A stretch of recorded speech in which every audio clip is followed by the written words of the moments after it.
Yeah, so as the Iran war reaches its third week, whatever week we're in, it's very common and very natural and often productive to talk about any conflict in relation to conflicts that have come before. So, a natural reference point for what's happening in Iran was, the United States invasion of Iraq in, 2020, 2002, 2003, and potentially Afghanistan. But maybe a more, you know, salient or equally salient example would be America's conflict in Vietnam, where once again, they, with massive superiority in air power, in technology, in just the size and sophistication of their army, very, very quickly, when the conflict became, direct conflict, it very, very quickly became, just a devastatingly lopsided fight between the Americans and the North Vietnamese. And you know, the it's kind of similar right now to what's happening in Iraq, right? Is America's talking about all these places that we've bombed and all these missiles we've taken out, is utterly ignoring the realities of asymmetrical warfare. That the same thing happened in Vietnam, and we all know what happened there. A much less sophisticated, less well armed, and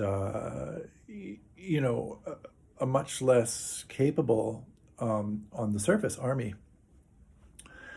The U.S. never lost a battle in Vietnam, but they lost the war, and they were humiliated in that war, and it went on for years and years and years, and ultimately toppled at least one government, Johnson.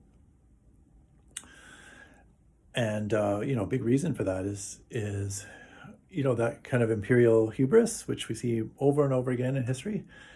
And specifically, when you're invading a smaller country, you're on their terrain. There's naturally a rally around the flag effect that happens within that country. All of those things happen. But then also, very much like Vietnam, the goals become diffuse. The metrics by which you judge victory become very difficult.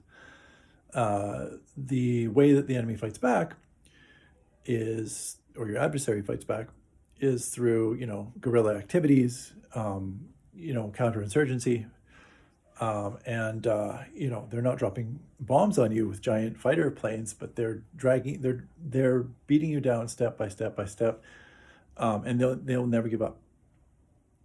And that's exactly what happened with Russia and Afghanistan, United States and Vietnam, and we can go back in history to Napoleon and the Roman Empire and all kinds of things like this. But it's getting harder to see a clear, not just a victory, but an exit strategy here. And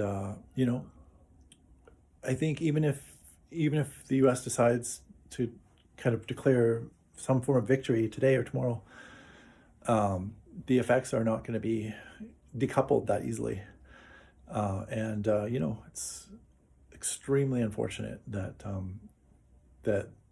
the cockiness of the U.S. government to think that this was going to be a cakewalk, like in Venezuela, is going to have implications for a very long time.